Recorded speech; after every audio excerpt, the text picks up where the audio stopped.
name them. But they only convinced me that an intellectual like you with a PhD has found nothing to attack in what we stand for. So you are now attacking the person. It vindicates our story. Our case is so solid that you can find nothing to attack there. For example, he is one man who keeps insisting that this thing, which Cameroon could not even touch because it is a public document, it is a judgment of the court, he has never been to a law school, says that, oh, it's invalid. Shame on. Or which is the one that he has got, which is valid? Nothing. That's one thing Shemnon has done. Nothing.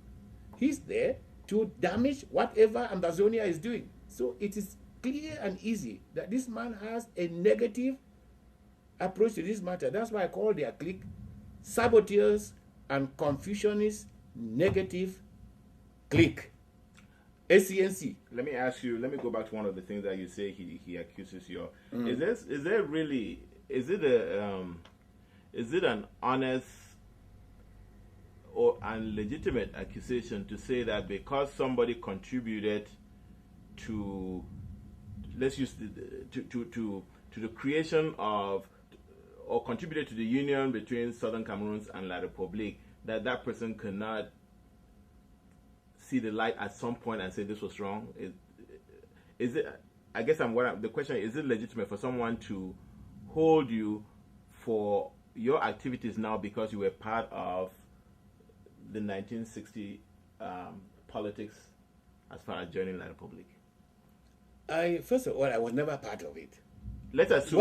Why is that man not attacking Foncha? Why is Shemno not attacking Foncha? It is Dinka, a student, because I happen to have been in the United Nations, that we are suggesting that students had a better role, had a better influence on determining the course of events in our country as a student than the members of parliament and prime minister. Have you seen that type of warped thinking? That type of mind is the mind of a man who is a little bit unstable. That is a student who changed the course of history when the prime minister and the government of Cameroon is there. A student is the one who turn it around. You see how people can expose their own stupidity. All right. Even when Foncha was the one who did it, there's nothing wrong with Foncha turning around and saying, we did something wrong, which they did in 1995. Instead of you embracing these people and saying, all right, thank God you are now realized your error, we are going to work together. Now, he has never taken those people on. Dinka is his target. And that is the biggest target Paul Biya has. Paul Biya fears nobody in Cameroon other than Dinka. So people like that are serving Paul Biya. Because I stand for the truth, nothing else. They feel if they kill me, the truth will disappear. It will never disappear. Our young men will take it up. Now, let me ask you, I know one of the things that he accuses you of is the fact that you made yourself president. Can you address that? That you were not elected president and you're not the president and all of that. How do you justify Fongoji Dinka as the president of Ambazonia when there's not been an election, there's no, the people of Ambazonia have not had an opportunity to say, be our president? How do you now assume to be their president? I'm only going to answer that because you are bringing it out for people to understand it. First, who elected Kabila? Has Kabila been elected? No. If they killed his father, the one they are putting now, is it the election? No. Why has none of these people not challenge that? When de Gaulle declared himself president of France, and everything, but for his signature, the Allies would never invaded France. They had to get somebody who is the one they consider as the head of state of France. Who elected de Gaulle? Nobody did. When it is a revolution, the spearhead of the revolution usually becomes the head of that nation. The only people who are making that rubbish are those Paul Biya has sent, because here it is. It's now a court judgment. That's why they are trying to tear this court judgment down, but they can't tear it down. It is now a court judgment. And I've asked them, any of you wants to be that head of state, come. But they're such cowards, none of them will put their heads on the line. Now, there was also a situation in Nigeria where there was also a court judgment. Can you address that? Which court judgment? In Abuja. There was. Oh, yes. Scapo and Abuja. Yes. That, first of all, there was no case between Scapo and Cameroon or Nigeria. Scapo is an unincorporated body with no legal standing. It is 12 human beings that went to court. If they had gone as Scapo, nobody would have even listened to them. That's point number one. There was no case between Scapo and so on. Those 12 individuals, a few of them decided to call Scapo. And it's all scattered now anyway. But they went to Abuja and they started a superb job. I didn't know about it till Ngekaluma phoned me. Where he got my number from, he said he got it from Moko.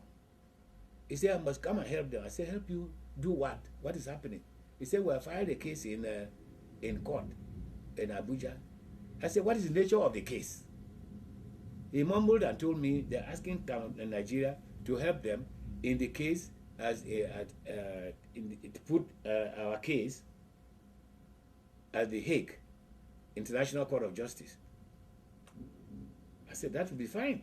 But since I don't know the details, how am I supposed to help? However, I'm going to instruct the Honorary Consul General of Ambazonia. We have one in Nigeria, recognized by the Nigerian government, to get our archives, get a lawyer to supply you some of the documents which we consider will be vital for getting whatever you want. So we did. I instructed the gentleman. He flew to Abuja, instructed a lawyer there, and supplied all these documents, which they gave them, which they were to file for them. These same people who said I should help them now turn around and say, oh, Fondinga wants to hijack our case.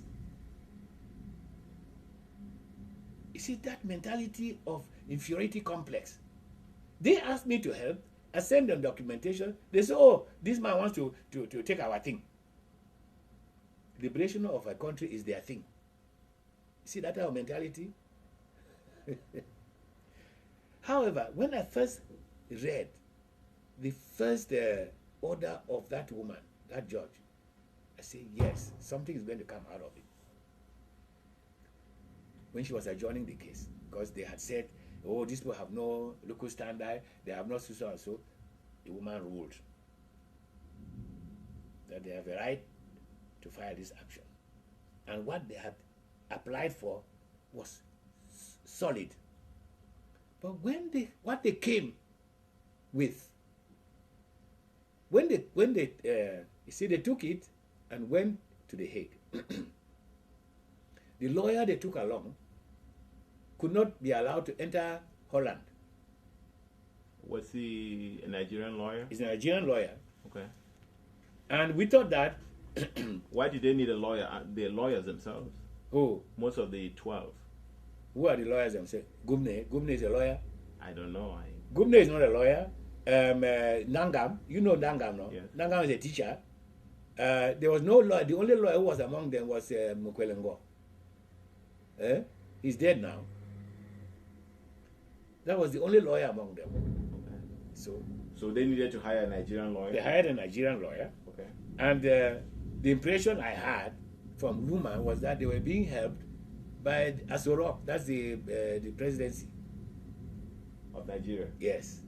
That's the impression I had from them. So I knew they may have given them a lawyer. And this man kept posing as a lawyer who had been supplied by the government until they got to the airport in Amsterdam. They said, no, you can't enter. Now, if this person was a Nigerian government agent, they would have given him a diplomatic passport or something to get in there. So this man had to go back, ostensibly, according to them, to go and get the situation regularized. That's what forced these people, Dangam and Gumne, to come to London. Then they phoned me. I said, where are you phoning from? They said, we're in London. I said, what happened to the case? They told me the story. They wanted to go and deposit the case. And they have run into trouble because this lawyer could not get entry. I can go in and out of Holland, have a free passport to go take me anywhere. So I rushed there. I met them to see what, if I saw it, I would have gone, because I was in daily contact with the Nigerian legal team, which was then in The Hague. I would have carried it to them. In fact, I had phoned one of them, thanking them for what was happening in Abuja, and they were waiting for it. So I saw in this thing absolutely nonsense. You mean the judgment? The judgment. What happened was, their own lawyer, whether it was bought or I don't know, joined the Nigerian lawyer, and they came with a compromise that they had agreed on.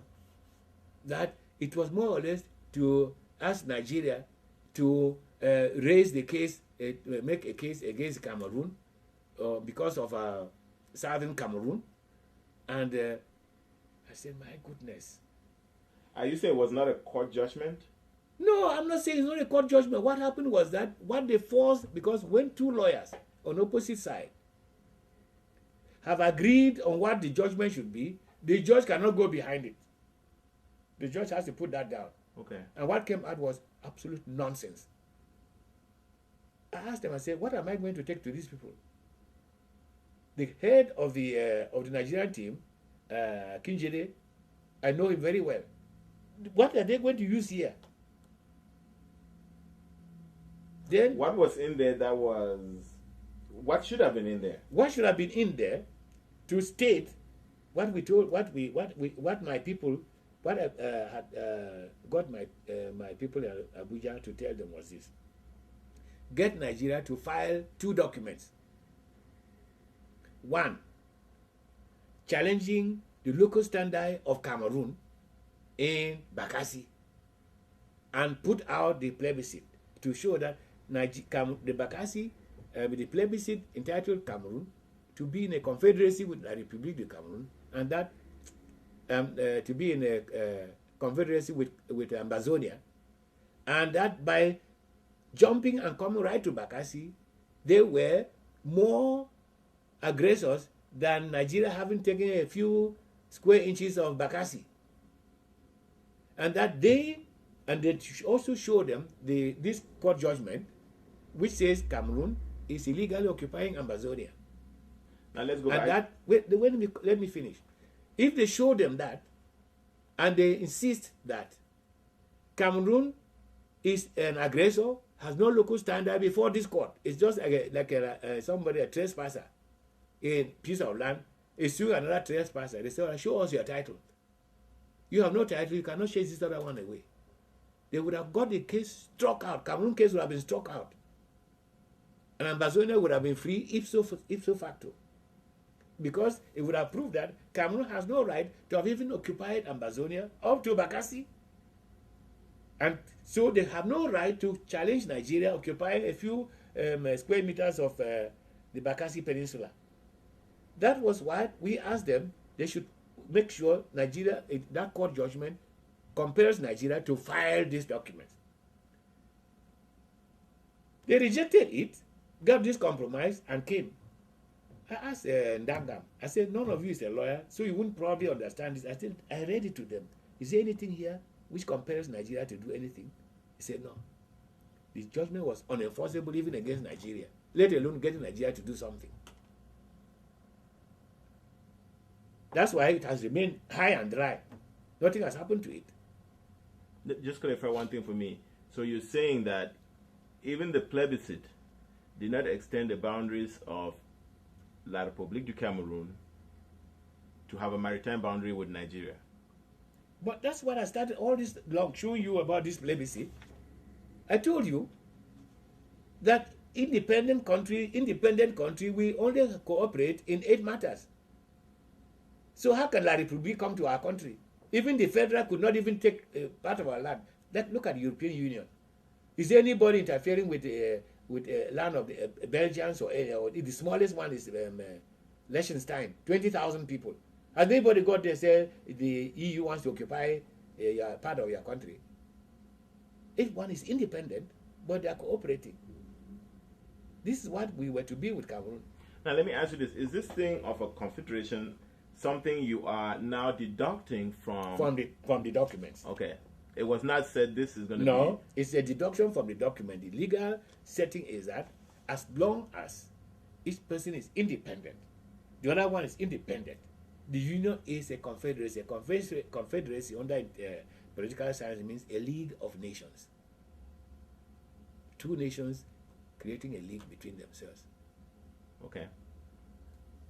Now, so the Abuja does not have is so the Abuja case is not the same as the Bamenda. No. In fact, I've waited for them to use it. Let us see. You know, recent.